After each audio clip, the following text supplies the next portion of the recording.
जय हिंद दोस्तों। यूपीएससी हिंदी के इस ऑनलाइन प्लेटफॉर्म पे मैं अवनीश सिंह आप सभी का स्वागत करता हूं और उम्मीद करता हूं परीक्षा के लिए आपकी तैयारी अच्छी चल रही होगी।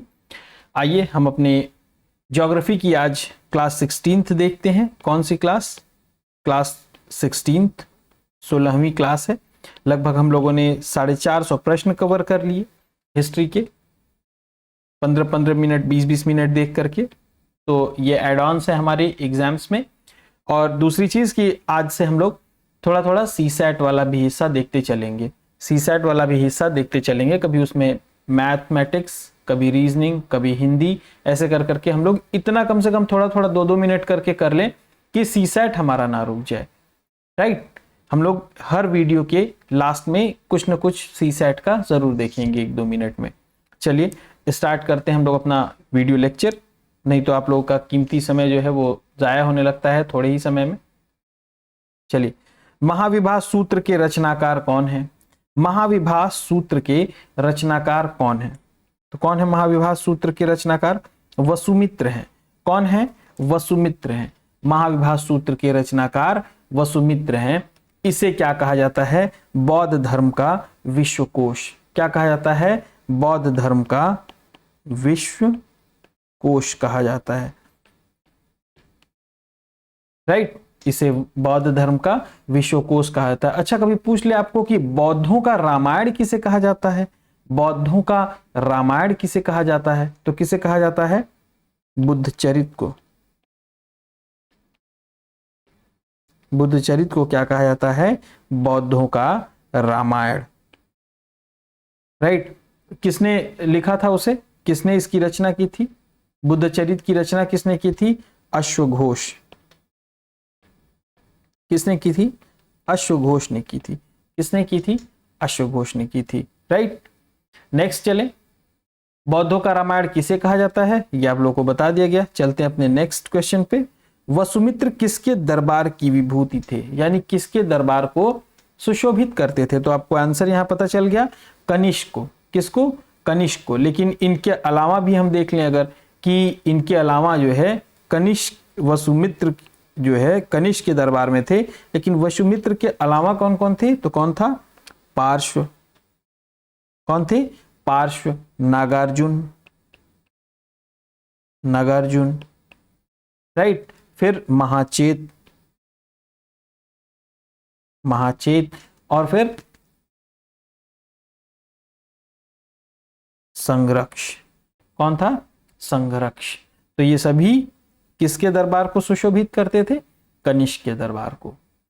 भारत का आइंस्टीन किसे कहा जाता था? किसे कहा जाता था? नागार्जुन को कहा जाता था। इन्होंने सापेक्षता का सिद्धांत दिया था। आप लोग कमेंट करके बताइए सापेक्षता का सिद्धांत क्या था। कमेंट करके बताइए सापेक्षता का सिद्धांत क्या था।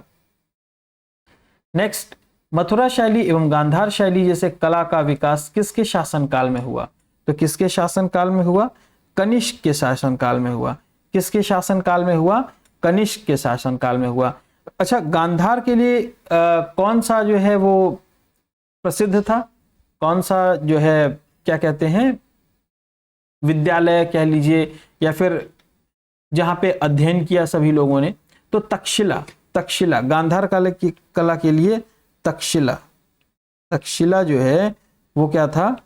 प्रसिद्ध था गांधार कला के लिए। राइट, तक्षशिला क्या था? गांधार के लिए प्रसिद्ध था। ये कुषाणों के शासक थे। कनिष्क कुषाण शासक थे। ये सबसे ज्यादा जो है किस लिए प्रसिद्ध थे? रेशम मार्ग के लिए। रेशम मार्ग के लिए भी इनकी चर्चा की जाती है। रेशम मार्ग पर सर्वाधिक नियंत्रण रखने वाले शासक कौन थे? यही थे। कौन थे? यही थे। रेशम मार्ग का आरंभ किसने किया था? कनिष्क ने। अगर कभी पूछे तो आप जवाब क्या देंगे? कनिष्क। क्या जवाब देंगे? कनिष्क। नेक्स्ट, शाटक नाम के विशेष प्रकार के वस्त्र का निर्माण केंद्र था। कौन सा स्थान? कौन सा स्थान है बताइए? मथुरा। अब आप बताइए कि क्या ये एग्जाम में आता तो आप कर लेते इसको? मथुरा, क्या ये एग्जाम में आता तो आप इसको कर लेते? नेक्स्ट, संगम साहित्य में किस बात का वर्णन है? संगम साहित्य में किस बात का वर्णन है? दक्षिण भारत से संबंधित इतिहास दिया हुआ है। संगम साहित्य में क्या दिया हुआ है? दक्षिण भारत से संबंधित इतिहास है। संगम का अर्थ क्या होता है? संगम शब्द का अर्थ होता है परिषद। क्या होता है? परिषद। क्या होता है? परिषद।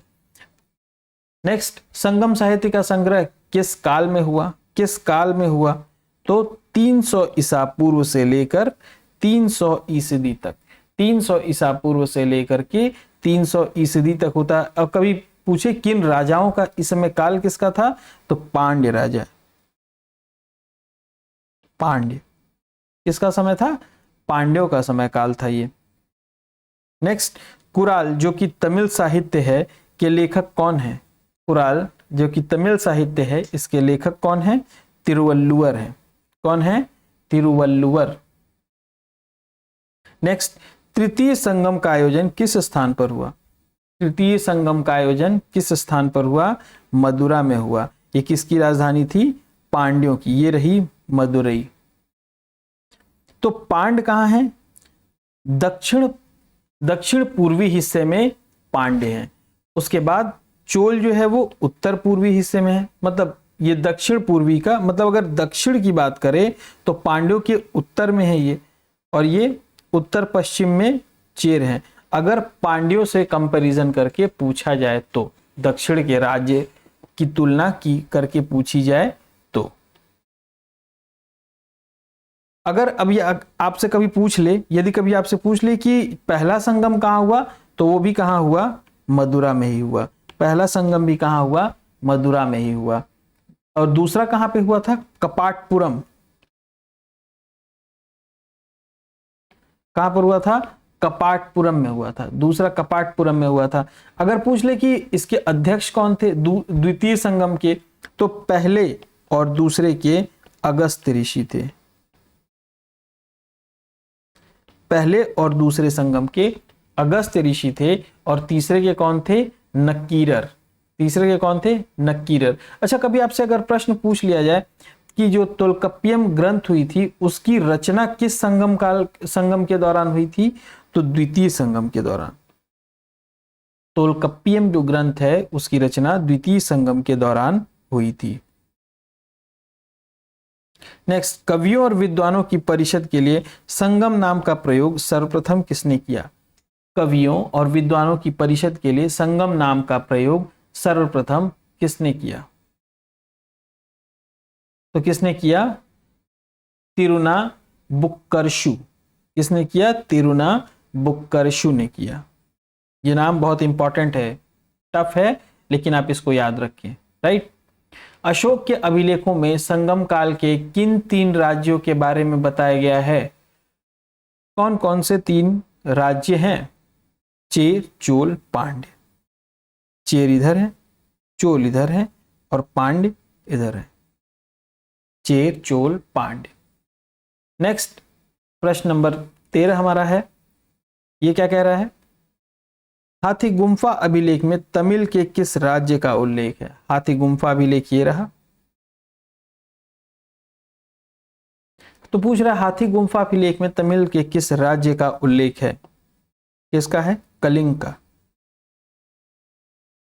किसका है? कलिंग का है। नेक्स्ट, शिल्पाधिकारम के रचनाकार कौन है? ये शिल्पाधिकारम, उसके ऊपर ही उनका नाम लिखा हुआ है इलंगो। कौन है? इलंगो। कौन है? इलंगो। मणिमकलय की रचना किसने की? मणिमकलय की रचना किसने की? प्रश्न नंबर 15।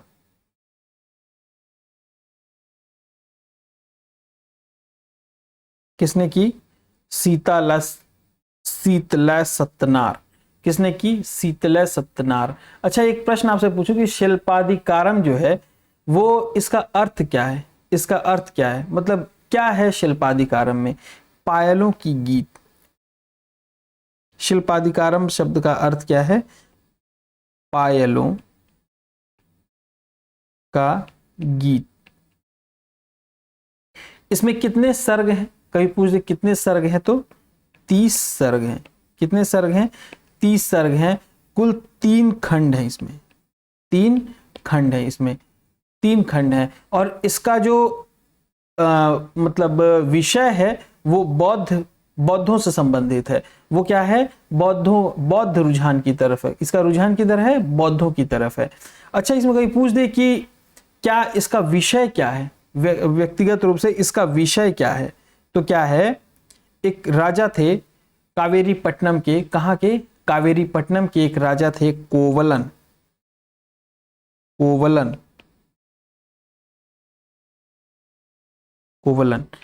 कावेरी पट्टनम के राजा थे कोवलन। उनकी पत्नी और नर्तकी थी एक जो है माधवी। उनकी पत्नी थी कन्नागी और एक नर्तकी थी माधवी, है ना। इनकी प्रेम कथा है इसमें, है ना। कोवलन की पत्नी और नर्तकी माधवी की प्रेम कथा है इसमें, राइट। और शीतला सत्यनार, इसकी रचना किसने की थी? शीतला सत्यनार की रचना किसने की थी? मणिमकलय ने। मणिमकलय की रचना किसने की थी? शीतला सत्यनार ने मणिमकलय की रचना की थी। और इसका क्या था? विषय क्या था? इसका विषय क्या था? जो कोवलन की पुत्री थी, जो नर्तकी से उत्पन्न हुई थी, उसकी प्रेम कथा थी किस राजा के साथ? राजकुमार थे उदय कुमारन नामक एक राजकुमार थे, इनके साथ उसकी प्रेम कथा है, उनके बेटी की। किसके? कोवलन और जो नर्तकी से एक पुत्री थी उसकी। नेक्स्ट, जीवक चिंतामणि के रचनाकार कौन है? जीवक चिंतामणि के रचनाकार कौन है? तिरुक्त देवर। ये संगम काल की रचना नहीं है, ये संगम काल के काफी समय बाद की रचना है ये, ठीक ना। नेक्स्ट, तिरुक्कुरल किसकी प्रसिद्ध रचना है? तिरुक्कुरल किसकी प्रसिद्ध रचना है बताइए? तिरुवल्लुवर की। किसकी प्रसिद्ध रचना है? तिरुवल्लुवर की। इरामावतारम किसकी रचना है? इरामावतारम किसकी रचना है बताइए? इरामावतारम किसकी रचना है? कंबन की रचना है। किसकी रचना है? कंबन की। ये रहे कंबन, ये रहे कंबन। नेक्स्ट, अकम जो कि एक काव्य का मूल विषय है, संगम साहित्य के काव्य का मूल विषय है। क्या नाम है उसका? अकम। उसका मूल विषय क्या है? उसका मूल अकम जो कि एक काव्य है, इसका मूल विषय क्या है? प्रेम प्रसंग है। और दूसरा है, अकम के अलावा पुरम भी है। अकम और पुरम है। तो पुरम का मूल विषय क्या है? युद्ध है। पुरम का मूल विषय क्या है? युद्ध। नेक्स्ट, कारिकल ने किस धर्म को राजकीय संरक्षण प्रदान किया? बताइए, कारिकल ने किस धर्म को राजकीय संरक्षण प्रदान किया? तो किस धर्म को प्रदान किया? ब्राह्मण धर्म को प्रदान किया। किस धर्म को प्रदान किया? ब्राह्मण धर्म को प्रदान किया।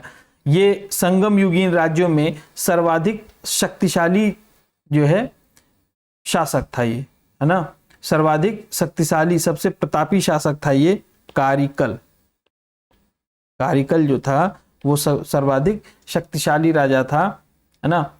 इसका जो राज्य था, संगम युग का कभी पूछे आपसे कि संगम युगीन राज्यों में सर्वाधिक शक्तिशाली राज्य, तो आप किसका राज्य बताएंगे? चोलों का राज्य, चोलों का। और ये पूछ देकर ये किन दो नदियों के बीच में था? ये किन दो नदियों के बीच स्थित था? तो पेन्नार और वेल्लारू।